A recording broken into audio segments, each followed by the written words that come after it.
l'AES est passé à la vitesse supérieure avec l'Ukraine. Oui.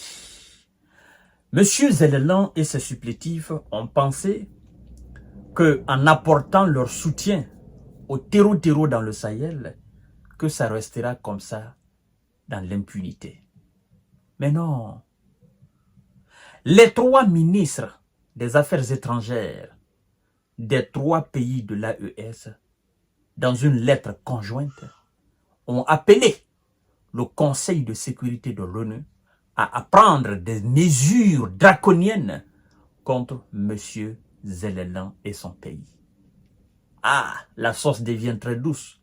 Parce que si M. Zelensky et ses alliés chaque fois saisissent ce même Conseil de sécurité de l'ONU pour prendre des mesures contre Vladimir Poutine et son pays, cette fois-ci, c'est contre lui. Des mesures sont demandées par les 3 États de l'AES. Ah, la sauce devient très bien, très douce. Oui, la sauce est très savoureuse, mesdames et messieurs. Oui, ça va se savoir.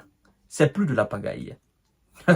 Partagez la vidéo dans tous les groupes possibles. Abonnez-vous sur ma chaîne YouTube KantéJ Visionnaire et activez la cloche de notification pour ne plus rater mes vidéos.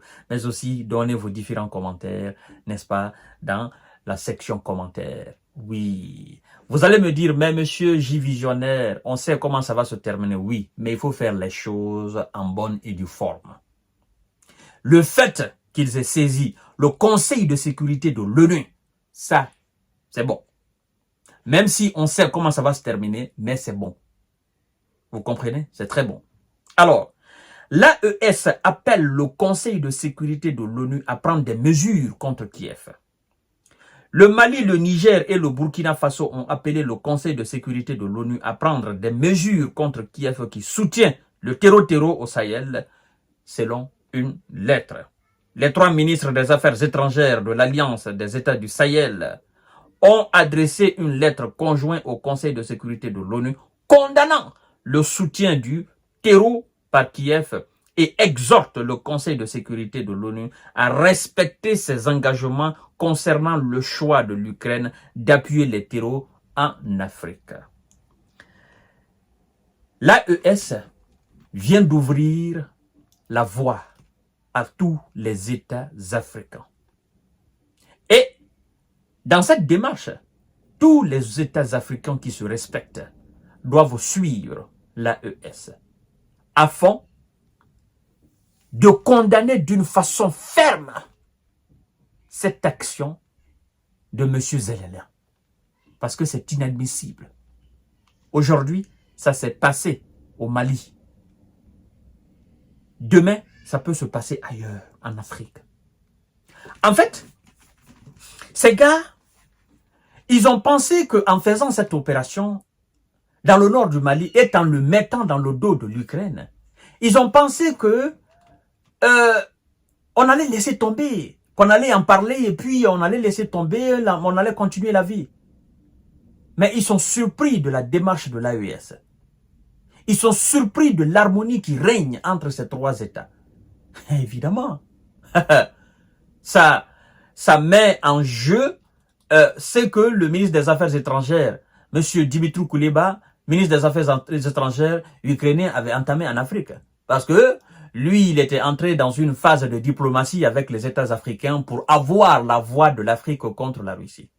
Mais cette fois-ci, ben écoutez, les pays africains diront quoi? Mais nous, on ne peut pas donner la voix à un terreau. Non. Le Mali, ça représente l'Afrique, toute l'Afrique. Vous ne pouvez pas quitter chez vous, vous venez vous mettre au service, vous venez aider des ennemis d'un État africain. Des gens qui veulent diviser un État africain. Pendant que vous dites que vous faites face au terreau chez vous. Parce que vous considérez la Russie comme un État terreau. Vous dites que M. Vladimir Poutine est un terreau. Vous dites que ses soldats sont des terreaux. Mais vous, vos commandants, vous les avez envoyés en Afrique pour les mettre au service des terreaux. Alors, vous vous moquez de qui?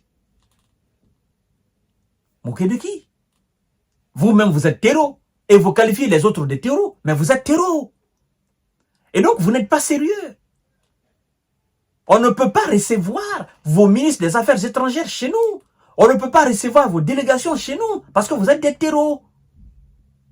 Et donc, si ce Conseil de sécurité est censé respecter ses engagements, il doit alors condamner les agissements de M. Zelensky dans le Sahel.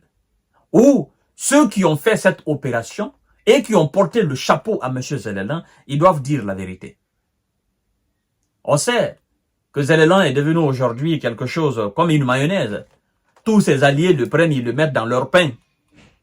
C'est ça? Parce que bon, on te dit, ben, si tu fais pas ça, nous on va couper notre aide.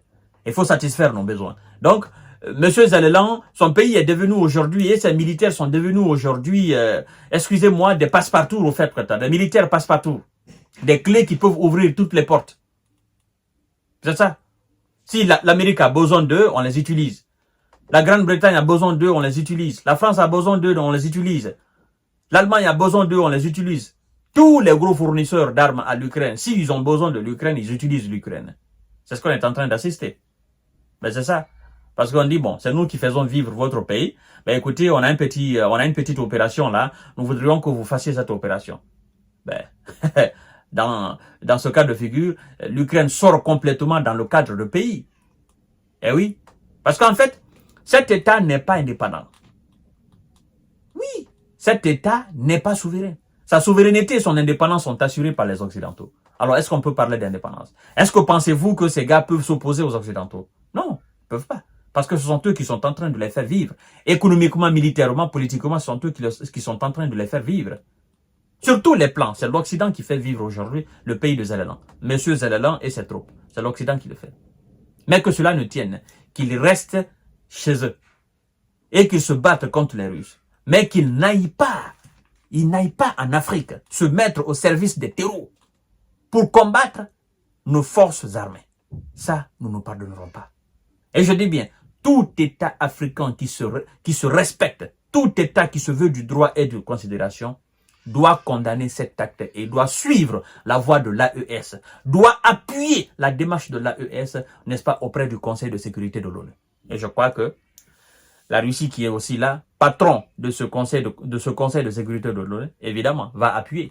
Et les alliés de la Russie aussi vont appuyer. La Chine qui est là aussi, certainement, la Chine va appuyer. Donc c'est un truc comme ça là. Ils ont pensé qu'en le faisant, ben, ils nous font nous-mêmes, mais ils se sont fait du mal eux-mêmes. Parce que, ils iront où maintenant en Afrique? Au Sénégal, là-bas, la population demande l'expulsion pure et simple de cet ambassadeur ukrainien, de là-bas. Donc, la population sénégalaise désapprouve cet acte, n'est pas d'accord avec cet acte-là. Vous comprenez? Donc, un certain nombre de pays aussi africains sont dans la même configuration. Le Centrafrique est dans la même configuration.